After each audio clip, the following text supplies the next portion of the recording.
what's up, everybody? It's your girl, and we're here with Afro-Dey Radio, and right now we're in Nigeria. Like, we're really, really in Nigeria, and today I'm with a really, really special artist. I'm a super big fan. Heard a song at a party, and I was like, yeah, who is this guy? So, introducing 1Da Banton. Original 1Da Banton there.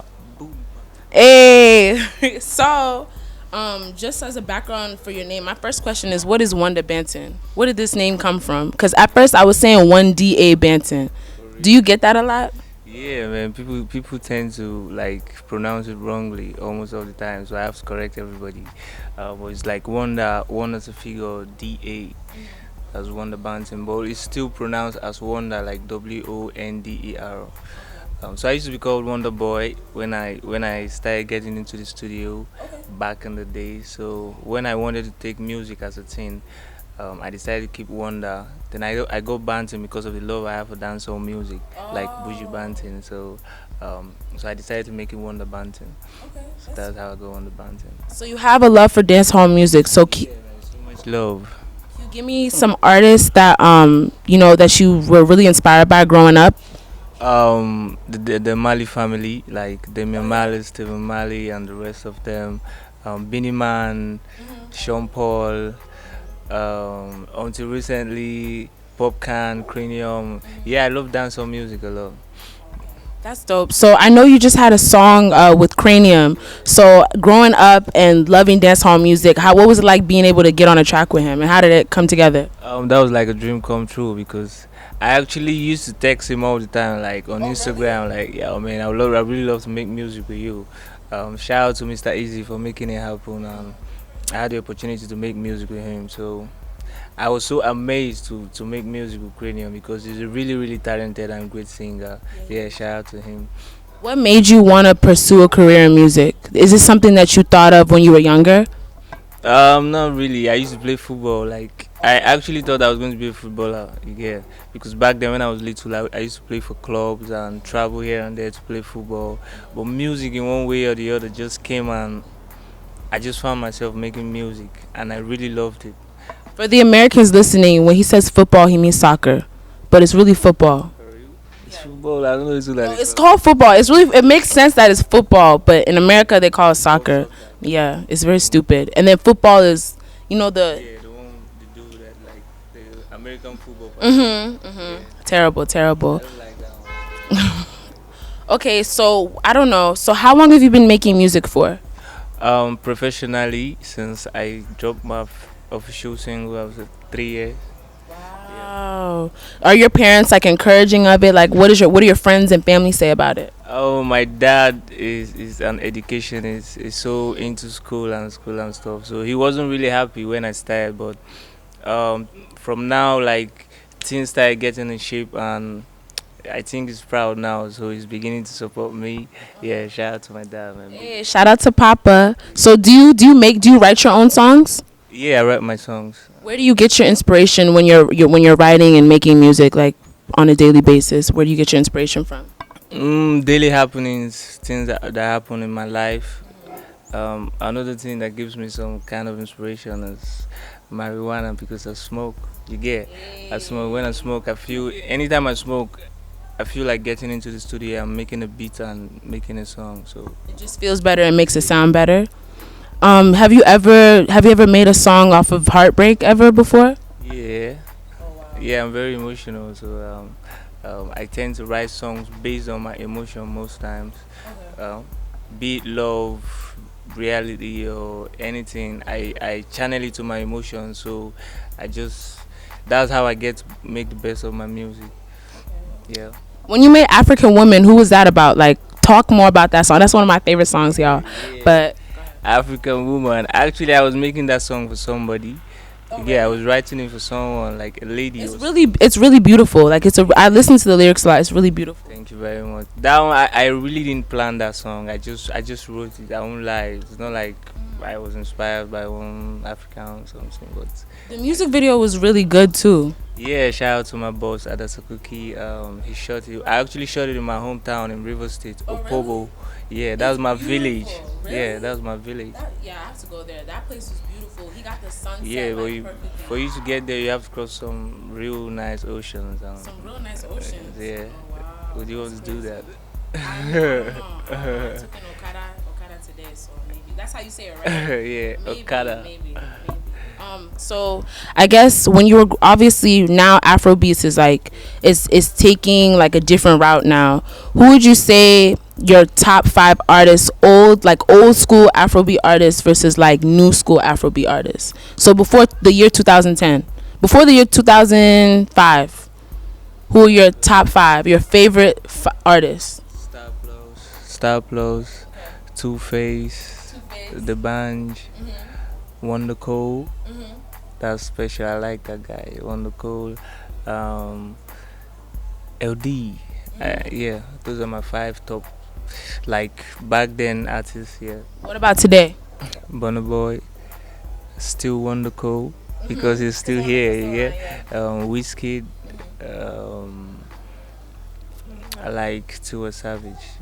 Yeah, she makes really amazing music. There's this guy, Will Fresh. He's not blown yet, but I like him a lot. Oh, wow. Yeah. That's cool. What was it like to, you're from PH City. So, and so is Timaya. What was the song? What was it like getting on a song with him? Like he's huge. That's my top five. That was my senior man. I was supposed to put that my senior man on my top five, but shout out to Timaya, man. Timba, like we call him. He's actually from my hood, like in Port Harcourt. You get like it's an estate. I stay at Road 4. He stayed at Road 10. So that was like my big bro. I was supposed to work with him, like we were supposed to work together, like me being signed to his record label, but that didn't work out due to some one or two stuff. You get, yeah. But being on the song with Timaya, that felt really amazing. It was a privilege. It was a big deal for me. You get, so shout out to Timaya, man. Big ups. That's really really cool. So being from again PH City, what is it like trying to I guess come out of the industry out there? Because like it's a lot of people trying to make music. Like what were your trials and tribulations just trying to get on the scene? Because you've been making music for 3 years. So I've been making music like informally, like yeah, you get from secondary school. We've always been at the studio. Like my elder brother used to make music with his friends. They had a group, but then we were just writing songs on paper, and we really didn't have the money to go record songs at the studios. So in Port Harcourt, there are lots of talented people you get, but for you to get spotted out, you have to distinguish yourself. You have to be as original as possible. You get so I just try to be as unique as possible because we all want to get the attention. We all need to get popular for people to get to notice us, so they can notice our music as well. So I just did my thing and tried to create my own style, so I got spotted out. I know you told me before, like off camera, you said that one of your favorite genres is hip hop. So a lot of people in America are like, so I've been knowing, like I know people in Nigeria, they love Jay-Z. Like you guys love Jay-Z, and I don't know if you know Mace. Yeah, he performed like a couple of days ago. A lot of people are surprised by that. Who are the artists that you were listening to growing up that were like hip hop artists? And I don't know, how do you guys like, what do you guys just look it up? Like where you guys look for all this music from? Because it seems like I don't know, it seems like when you're in a world and there's like a lot of African artists, like people who don't know, they would assume, okay, all they do is listen to African music. So how do you guys get to this music? Before Afrobeat came on the rise, you get, the only music I used to know was American music. You get, until Two Face and their likes, Idris and the Baba them, you get, until they started making Afrobeat music known. You get, we used to fuck with a lot of American music like 50 Cent, yeah, Nelly, Cisco. You guys like a lot of people like Cisco out here. Yeah, Cisco a big boy for him. Wow. Unleash Dragon, Cisco, no fuck, that was a hit, that was a smash hit. Westlife, ABBA, Lots of others, man. You get we felt like DMX, Oh yeah, DMX. lots of guys, man. So Wow, a lot of seems like a lot of New York rappers that you named. That's so cool. Okay, so were you guys rapping at first? Since when you guys listened to hip hop, when you guys were first making music, were they raps or was it like more of a singing thing? yeah, almost everybody started off rapping. You get Wheezy, Wonder Cole, everyone, because that was what we were used to. Because in our clubs back then, what you hear is a 50 Cent jam for me in the club. You get, so everyone wanted to rap. Even before you finally find out that you can actually sing, you would first try to rap. Yeah, so I used to rap back then too, but as time went on, I discovered I was a great singer. So You are a really, really good singer. I saw the cover that you did. You did the Amaka cover. That was so good. I show all my friends that. I would like put it on the TV. I'd be like, yeah, we have to watch this guy. It's really, really good. Were you singing in church? Like, where did you learn to sing like this? Do people in your family sing? Like, who's into music around you?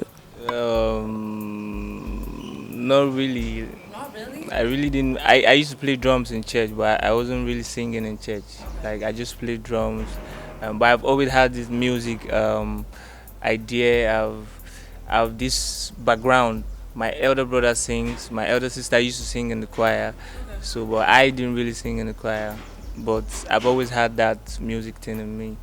When did you start singing though? Like, when were you like, were you in the shower? Like, when did you find out, oh, okay, I could carry a tune? When I used to follow my elder brother to the studio, like to watch them record. You get. So whenever I'm in the studio and I watch them do their thing, I'm like, man, I think I can do this. You get. So from there, I started writing some songs, and shout out to my elder brother. He always encourages me. He was like, oh man, you actually can do this. Let's give it a try. He got me into the studio, and I did something one day, and it was amazing. And that was when I started making music. Yeah. Have you guys ever made music together or any songs together? Yeah, one song we actually, but it's a long time ago, like 7 years ago. You should definitely put that out. I think you should definitely put it out. Really? People would still want to hear it. Like, it's something that, like, when you get to like a I far think I point. know that the song is anymore because Really? Is that old? Wow, that's crazy. How do you feel about it seems like, obviously, like for me, like a lot of people watching this may not know about African music. They may not know what's going on in Nigeria. But for me, I've been listening to, African music, I don't know, since I was born. It's like always been around me. How do you feel about the new attention that African artists are getting internationally, especially from, countries like America? How do you feel about that?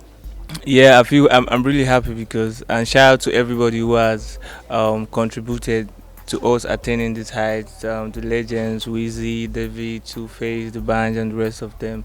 It's a really big deal you get for the world to be appreciating Afrobeat music at this time, and it's a good thing for anyone that's coming in now because it's like the foundation has been laid. So if you're coming in now, it's like you're coming into a bed full of roses. You get, it's still not easy, but if you look at it in a certain way, they've opened so many doors.